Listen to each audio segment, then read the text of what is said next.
O ano era 1987.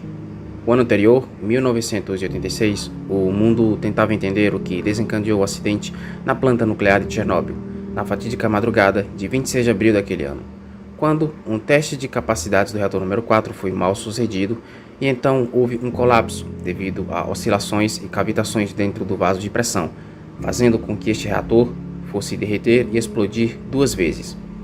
O contexto da Guerra Fria deixava tudo com um ambiente ainda muito mais sombrio. Enquanto isso, no Brasil, mais precisamente um ano depois, no mês de setembro de 1987, também estava para acontecer um terrível acidente de natureza também radiológica com um subproduto direto da fissão nuclear, o cloreto de césio, que é um sal obtido do radioisótopo do césio-137, de coloração azulada e que brilhava no escuro devido às suas reações e carga atômica energética. Parte de um equipamento de radioterapia mal descartado e contendo nela uma cápsula com material radioativo, a mesma fora abandonada em um terreno baldio, inadvertidamente tendo sido explorada e aberta em um ferro velho, causando, dias após, uma terrível situação radiológica em Goiânia. Esse vídeo deve ser abordado com discrição por parte do espectador devido à sua natureza e relatos altamente sensíveis. Senhoras e senhores, Goiânia, caso Césio-137 e o pó mágico que brilhava. Múltiplos eventos marcaram o ano de 1987, como, por exemplo, a Assembleia Constituinte, pelo então presidente José Sarney. Visto que em 1985 encerrava-se o regime militar no país, e então havia-se um certo caos democrático para a reorganização geral. Em Goiânia, o cenário não era muito diferente. A economia local dava seus indícios de estabilização a médio e longo prazo. Enquanto isso, nas zonas periféricas da cidade, pessoas afundavam em situações de desfavorecimento econômico e de emprego fixo, e então sobrevivia-se do que era possível ter alguma renda familiar para ser explorado e assim se ter o pão de cada dia. A origem do acidente radiológico se deu com o Instituto Goiano de Radioterapia, o IGR, que era um instituto privado, localizado na Avenida Parnaíba, no centro de Goiânia.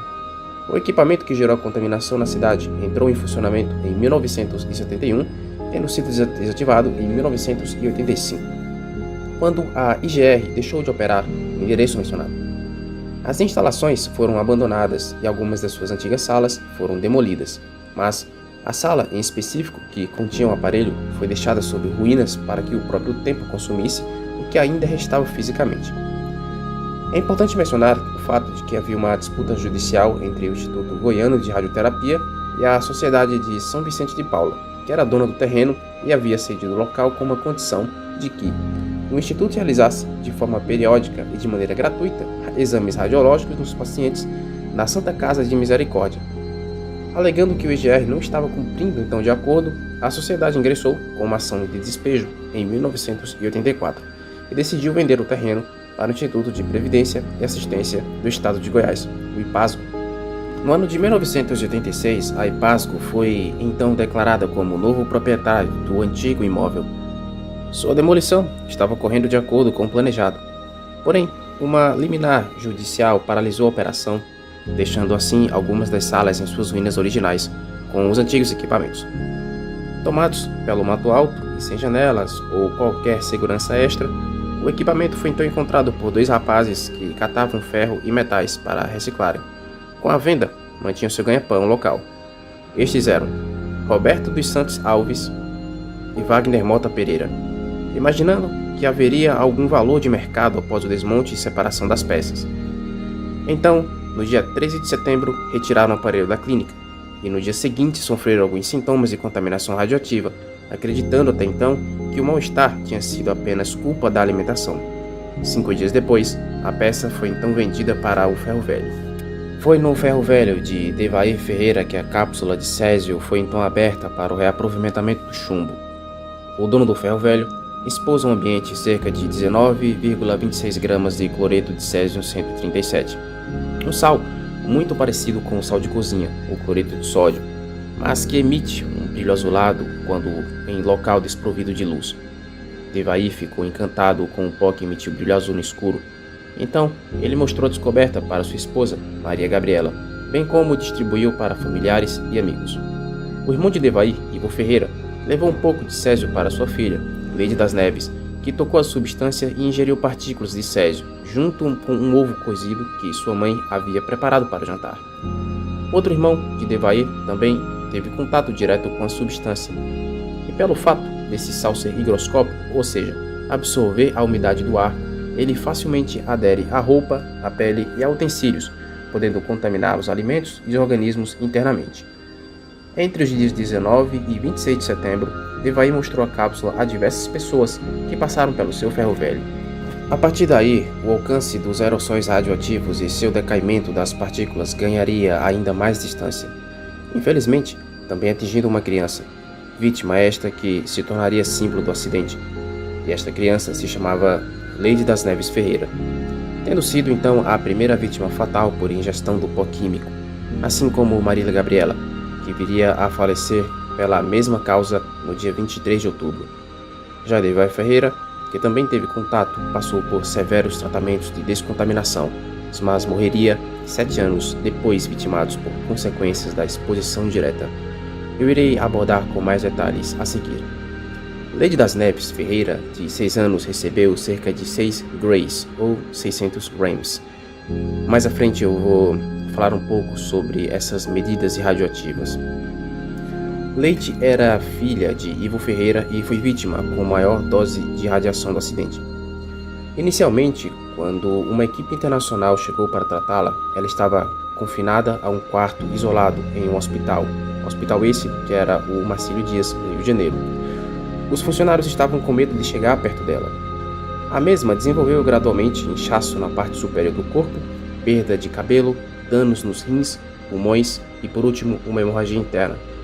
Infelizmente, Lady viria a falecer no dia 23 de outubro de 1987 por uma septicemia e infecção generalizada no hospital já mencionado, o Marcílio Dias, hospital naval que fica localizado em Rio de Janeiro. Ela foi enterrada em um cemitério comum em Goiânia, em um caixão especial com fibra de vidro e revestida com chumbo para evitar a propagação da radiação. Apesar dessas medidas, ainda houve um início de tumulto no cemitério, onde mais de 2.000 pessoas, temendo que seu corpo envenenasse toda a área, tentaram impedir o seu enterro usando pedras e tijolos para bloquear a rua do cemitério. Mas depois de dias de impasse, Lady foi enterrada em um caixão de chumbo e lacrado, erguido por um guindaste devido às altas taxas de radiação, para que esta também fosse contida no invólucro. Contexto das nomenclaturas para as medições radiológicas. O Gray, representado pelas letras GY, é uma unidade de medida do Sistema Internacional de Dose Absorvida. Ele representa a quantidade de energia de radiação ionizante absorvida ou dose por unidade de massa, ou seja, 1 joule de radiação absorvida por quilograma de matéria. É uma quantidade física e não considera qualquer contexto biológico. A outra unidade que será abordada também mais à frente é o Rem, o Roentgen. É uma unidade de medida de radiação, ela é o produto da dose absorvida em rádio, que é um fator ponderado e leva aí sim em consideração a efetividade da radiação causadas pelos danos biológicos. Um Rem é uma quantidade de radiação, então um millirem é uma milésima parte do Rem, que é utilizado para dosagens comumente encontradas, tais como em equipamentos médicos de raio-x, por exemplo. 700 rems de radiação é o suficiente para matar um homem adulto. Das vítimas fatais, detalhes de sua dosagem e contaminação. Descrição por parte do espectador. Marília Gabriela Ferreira, de 37 anos, recebeu 5,7 grays, ou equivalente a 570 rems. Esposa do proprietário do ferro velho, Devair Ferreira, ficou doente cerca de 3 dias depois de entrar em contato com a substância. Seu estado de saúde piorou e ela desenvolveu hemorragia interna, principalmente nos membros, nos olhos e no trato digestivo, além da perda de cabelo. Ela morreu em 23 de outubro de 1987, cerca de um mês à sua exposição. Israel Batista dos Santos, de 22 anos, ficou exposto a 4,5 grays, ou equivalente a 450 rems. Foi um empregado de Devair Ferreira que trabalhou também na fonte radioativa, principalmente para extrair o chumbo. Ele desenvolveu doença respiratória grave e complicações linfáticas. Acabou por ser internado no hospital e morreu 6 dias depois, em 27 de outubro de 1987. Admilson Alves de Souza, de 18 anos, recebeu 5,3 Grays ou 530 Rams. Também foi um funcionário de Devay Ferreira que trabalhou na fonte radioativa. Ele desenvolveu lesão pulmonar, hemorragia interna e danos ao coração. Morreria em 28 de outubro de 1987. Devay Alves Ferreira, o dono do ferro velho, sobreviveu em primeira mão à exposição, apesar de ter recebido 7 Grays de radiação. Os efeitos corporais incluíram a perda de cabelo, os problemas diversos em órgãos.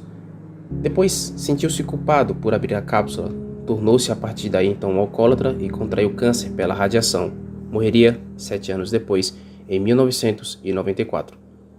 Ivo Ferreira, pai da menina Leide das Neves Ferreira, teve baixa contaminação.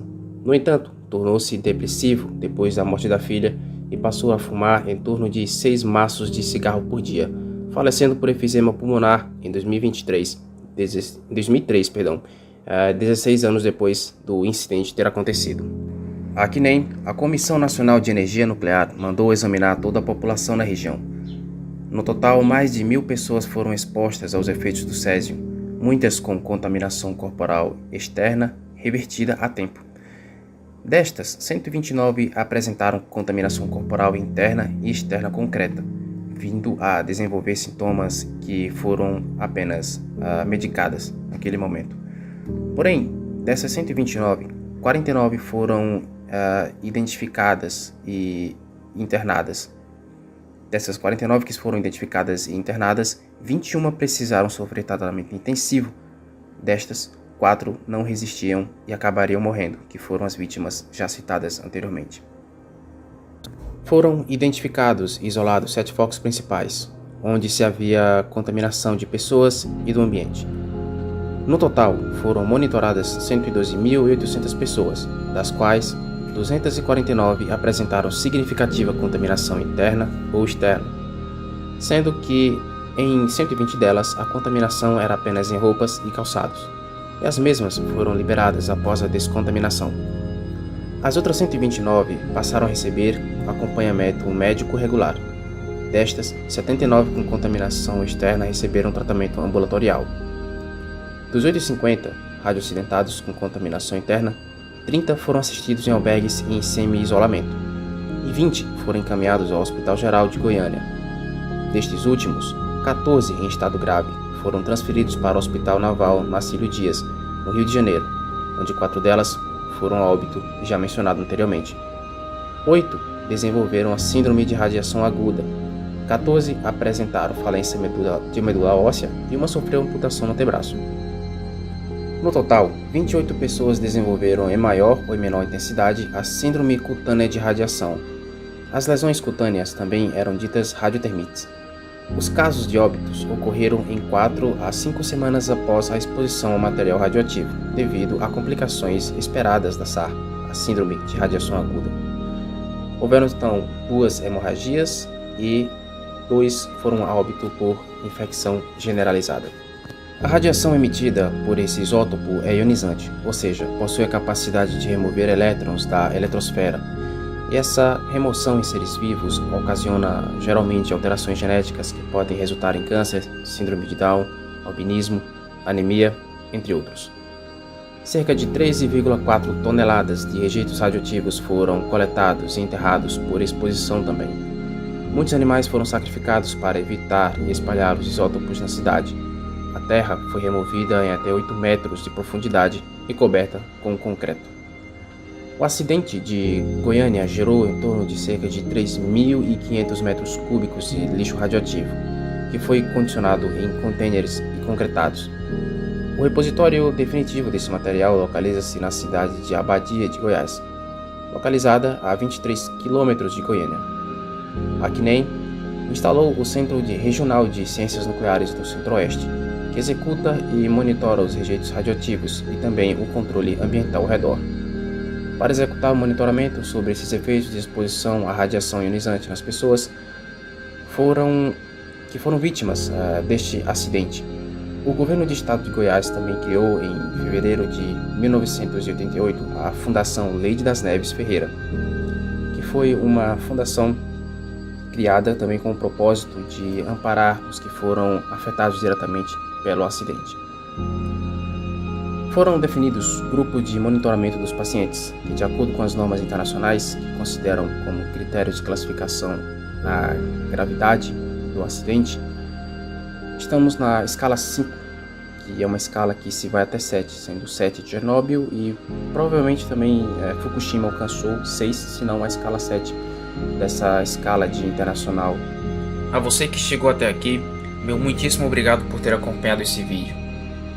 Dê seu like e se inscreva no canal. Compartilhe entre redes sociais. Até breve.